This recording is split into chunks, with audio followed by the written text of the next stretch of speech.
औज़ुबिल्लाहिमिनश्शैतानिर्रजीम बिस्मिल्लाहिर्रहमानिर्रहीम। अल्लाह जल्ल शानहू दे नाम दे नाल अल्हम्दुलिल्लाहि रब्बिल आलमीन वल आक़िबतुल मुत्तकीन अस्सलातु वस्सलामु अला रसूलिल करीम।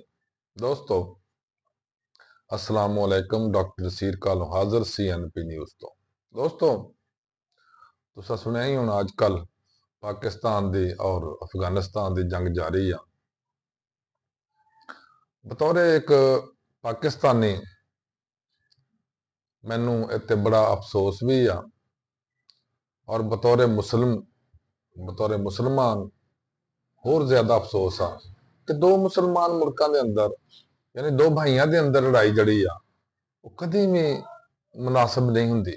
तुसीं देखो साड़ी तारीख पढ़ के देखो, तारीख उठा के देखो, खुलफा राशिदीन तो बाद जिन्ना नुकसान शुरू होया मुस्लिम उम्मा नू या इस्लामी मुमलकत नू, वो सब आपस की लड़ाई सी, मुसलमानों की आपस च लड़ाई सी। तुसीं तारीख दे खोल के देखते हो ना, तो हजरत उस्मान गनी दे दौर तो थोड़ा बाद यानी हजरत करीम अली करमुल्ला बाजवा के जमाने तो भी इस तरह ही मुसलमान आपस च लड़ते रहे हैं।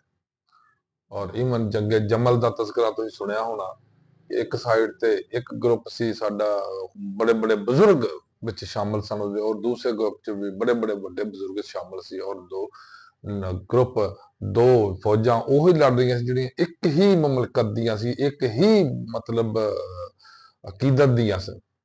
लेकिन जिन्ना नुकसान इन आपस दियां लड़ाइयां ने सानू दिता, शायद गैर मुसलमान ने इन्ना नुकसान सानू नहीं दिता।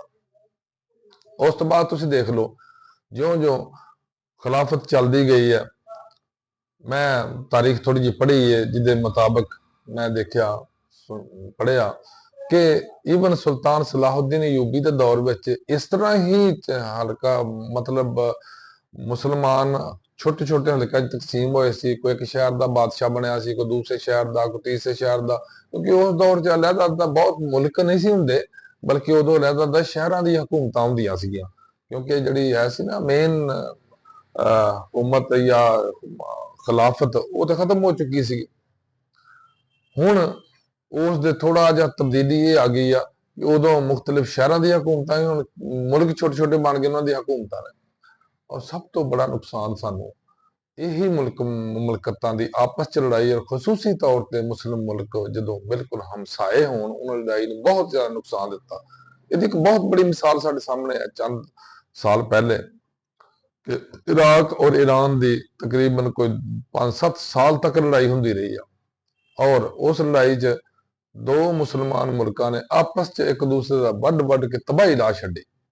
अद्धी फौज ओदी बर्बाद हुई, अद्धी फौज ओदी बर्बाद हुई, जो सरमाया से बर्बाद होया, जो पब्लिक सी वो शहीद हुई। की फायदा होया? कुछ भी नहीं। उस तो बाद कुवैत इराक की लड़ाई शुरू हो गई, ਉਹਦੇ ਵਿੱਚ ਕੀ ਖਟਿਆ? ਕੁਝ ਵੀ ਨਹੀਂ। ਉਸ ਤੋਂ ਬਾਅਦ ਹੋਰ ਵੀ ਹੁਣ ਅੱਜ ਕੱਲ UAE और सऊदी अरब ਦੀ ਆਪਸ ਵਿੱਚ ਅਣਬਣ ਸ਼ੁਰੂ ਹੋਈ, ਉਹ 'ਚ ਕੀ ਖਟਿਆ? ਕੱਖ ਨਹੀਂ ਖਟਣਾ ਸਵਾਏ ਉਹ ਕੁੱਕੜ ਖੇਡ ਆਈ ਆਪਣੇ ਸਿਰ 'ਚ ਪਾਈ ਵਾਲਾ ਹਿਸਾਬ ਹੈ ਕਿ ਆਪਣਾ ਹੀ ਨੁਕਸਾਨ ਇਹਨਾਂ ਸਾਰੇ ਮਾਮਲਾ 'ਚ ਹੁੰਦਾ ਵੇ, ਕੋਈ ਇਹਦਾ ਫਾਇਦਾ ਨਹੀਂ ਹੁੰਦਾ।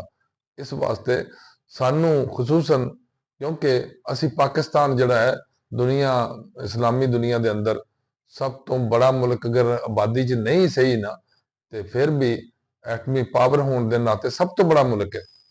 ਔਰ ਸਾਡੇ 'ਚ ਮੈਂ ਸਮਝਣਾ ਕਿ ਸਾਨੂੰ ਸਾਰੇ ਮੁਸਲਮਾਨ ਮੁਲਕਾਂ ਦਾ ਵੱਡਾ ਬਣ ਕੇ ਸੋਚਣਾ ਚਾਹੀਦਾ।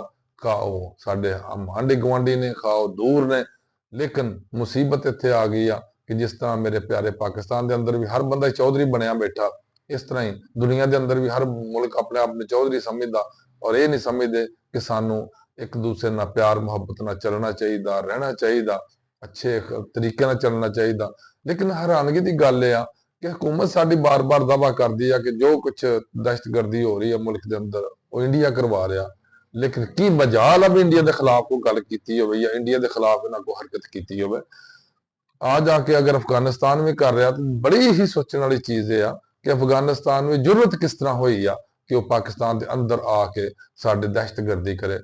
मैं समझना कि अगर अफगानिस्तान ही कर रहा तो वो पिछे भी इंडिया या कोई होर साडा दुश्मन लगा हुआ जिहड़ा डायरैक्ट सामने आने की बजाय वो दाएं बाएं करके सानू नुकसान देने की कोशिश कर रहा। ਔਰ ਸਾਨੂੰ ਦੋ ਮੁਸਲਮਾਨ ਮੁਲਕਾਂ ਨੂੰ ਲੜਾਉਣ ਦੀ ਕੋਸ਼ਿਸ਼ ਕਰ ਰਿਹਾ, ਤਾਂ ਕਿ ਇਹ ਆਪਸ ਛਿੱਤਰੋ ਛਿੱਤਰੀ ਹੁੰਦੇ ਰਹਿਣ, ਇਹ ਆਪਸ ਚ ਲੜਦੇ ਰਹਿਣ, ਤਾਂ ਕਿ ਬਾਕੀ ਜਿਹੜੇ ਹਨ ਗੈਰ ਮੁਸਲਮਸ ਉਹਨਾਂ ਦੀ ਮੌਜ ਲੱਗੀ ਰਹੇ, ਉਹ ਆਪਣਾ ਮੇਲਾ ਮੌਜਾਂ ਲੁੱਟਦੇ ਰਹਿਣ। ਇਸੇ ਤਰ੍ਹਾਂ ਬਿਲਕੁਲ ਸਾਡੇ ਈਰਾਨ ਨਾਲ ਵੀ ਹਾਲਾਤ ਕੋਈ ਏਡੇ ਚੰਗੇ ਨਹੀਂ ਸੀ। ਕੁਝ ਅਰਸਾ ਪਹਿਲੇ ਸਾਡੀ ਜੋ ਚੱਲ ਰਹੀ ਹੈ ਪਾਈਪਲਾਈਨ ਗੈਸ ਵਾਲੀ ਦਾ ਮਾਮਲਾ ਵੀ, ਉਹਦੇ ਚ ਵੀ ਹੈ ਮਾਮਲਾਤ। ਲੇਕਿਨ ਮੈਂ ਹੈਰਾਨ ਇਸ ਗੱਲ ਤੋਂ ਹੁੰਦਾ ਕਿ ਸਾਡੇ ਮੁਸਲਮਾਨਾਂ ਦੇ ਅੰਦਰ ਇਹ ਬਗਾੜ, ਇਹ ਫਸਾਦ, ਇਹ ਲੜਾਈ, ਇਹ ਝਗੜਾ, ਇਹ ਤਜ਼ਾਦ ਕਿਉਂ ਹੁੰਦਾ ਵਾ? ਜਦੋਂ ਕਿ ਤੁਸੀਂ ਗੈਰ ਮੁਸਲਮ ਮੁਲਕ ਜਿੰਨੇ ਵੀ ਦੇਖੋਗੇ ਉਹਨਾਂ ਚ ਕਦੇ ਕੋਈ ਲੜਾਈ ਝਗੜੇ ਦਾ ਮਾਮਲਾਤ ਨਹੀਂ ਹੁੰਦੇ। ਸ਼ਾਜ਼ ਹੀ ਕਦੇ ਤੁਹਾਨੂੰ ਕੋਈ ਮਿਸਾਲ ਨਜ਼ਰ ਆਏਗੀ ਕਿ ਉਹ ਆਪਸ ਚ ਲੜਨਗੇ। ਲੇਕਿਨ ਸਾਡੇ ਮੁਸਲਮਾਨ ਮੁਲਕਾਂ 'ਚ ਇਹ ਇੰਨੀ ਅਨਾਬ ਹੈ, ਜਾਂ ਇੰਨੀ ਪਾਗਲਪਨ ਸਮਝ ਲਓ, ਜਾਂ ਇੰਨੀ ਖੁਦਦਾਰੀ ਆਪਣੇ ਸਮਝ ਲਓ, ਜਾਂ ਇੰਨੀ ਤੁਸੀਂ ਤਕੱਬਰ ਸਮਝ ਲਓ ਕਿ ਅਸੀਂ ਇੱਕ ਦੂਸਰੇ ਦਾ ਕੋਈ ਵੀ ਬਰਦਾਸ਼ਤ ਨਹੀਂ ਕਰਦੇ। ਹਾਲਾਂਕਿ ਸਾਨੂੰ ਹਰ ਇੱਕ ਨੂੰ ਸੋਚਣਾ ਚਾਹੀਦਾ ਕਿ ਸਾਡਾ ਮੁਲਕ ਉਨਾ ਹੀ ਅਹਿਮ ਆ ਜਿੰਨਾ ਸਾਡੇ ਦੂਸਰੇ ਭਾਈ ਨੇ ਨਾ। ਮੁਸਲਮਾਨ ਮੁਲਕ ਆਪਸ ਵਿੱਚ ਭਾਈ ਨੇ, ਇਸ ਤਰ੍ਹਾਂ ਸਾਡੇ ਸਾਰੇ ਮੁਸਲਮਾਨ ਆਪਸ ਚ ਭਾਈ ਆ, ਕਿ ਦੂਸਰਿਆਂ ਦਾ ਵੀ ਉਨਾ ਹੀ ਖਿਆਲ ਕਰਨਾ ਚਾਹੀਦਾ ਜਿੰਨਾ ਆਪਣੇ ਵਾਸਤੇ ਅਸੀਂ ਸੋਚਨੇ ਆ। ਮੇਰੀ ਆਪਣੇ ਹੁਕਮਰਾਨਾਂ ਨੂੰ ਔਰ ਖਸੂਸੀ ਤੌਰ ਤੇ ਤਾਲਿਬਾਨ ਨਾਲ ਇੱਕ ਗੁਜ਼ਾਰਿਸ਼ ਹੈ ਕਿ ਮਿਹਰਬਾਨੀ ਫਰਮਾਓ, ਅਮਰੀਕਾ ਨੂੰ ਚਾਂਸ ਮਤ ਦਿਓ, ਯਹੂਦੀਆਂ ਨੂੰ ਮਤ ਚਾਂਸ ਦਿਓ ਕਿ ਸਾਡੇ ਅੰਦਰ ਮੁਦਾਖਲਤ ਕਰ ਸਕਣ, ਵੜ ਸਕਣ, ਕਿਉਂਕਿ ਉਹ ਆਲਰੇਡੀ ਇਹ ਚਾਹ ਰਹੇ ਨੇ ਕਿ ਪਾਕਿਸਤਾਨ, ਈਰਾਨ ਔਰ ਅਫਗਾਨਿਸਤਾਨ ਇਸ ਤਰ੍ਹਾਂ ਆਪਸ ਵਿੱਚ ਗੁੱਥਾ ਹੋਣ ਕਿ ਸਾਰੇ ਆਪਸ ਚ ਮਰ ਮੁੱਕ ਜਾਣ ਲੜ ਕੇ, ਤੇ ਸਾਨੂੰ ਕੋਈ ਇਧਰ ਉਧਰ ਕਰਨਾ ਨਾ ਪਏ। ਲੇਕਿਨ ਦੂਸਰੀ ਸਾਈਡ ਤੇ ਉਹ ਬਿਲਕੁਲ ਤਿਆਰੀ ਚ ਨੇ ਕਿ ਈਰਾਨ ਦੇ ਉੱਤੇ ਹਮਲੇ ਕੀਤੇ ਜਾਣ, ਈਰਾਨ ਦੀ ਤਬਾਹੀ ਕੀਤੀ ਜਾਏ। ਲਿਹਾਜ਼ਾ ਈਰਾਨ, ਅਫਗਾਨਿਸਤਾਨ, ਪਾਕਿਸਤਾਨ, ਇਹ ਜਿੰਨੇ ਵੀ ਸਾਡੇ ਇਸਲਾਮੀ ਮੁਲਕ ਨੇ ਸਾਰਿਆਂ ਨੂੰ ਇਸ ਮਾਮਲੇ ਸੋਚਣਾ ਚਾਹੀਦਾ। ਹਰ ਮਸਲੇ ਦਾ ਹੱਲ ਬੈਠ ਕੇ ਹੀ ਹੁੰਦਾ, ਔਰ ਬੈਠ ਕੇ ਹੀ ਇਹਦਾ ਮਸਲੇ ਦਾ ਹੱਲ ਹੋਣਾ। ਅੱਲਾਹ ਤਾਲਾ ਸਾਡੇ ਤੇ, ਸਾਡੇ ਪਾਕਿਸਤਾਨ ਤੇ, ਇਸਲਾਮੀ ਦੁਨੀਆ ਤੇ ਆਪਣੀ ਮਿਹਰਬਾਨੀ ਫਰਮਾਏ। ਅੱਲਾਹ ਹਾਫਿਜ਼। अस्सलाम।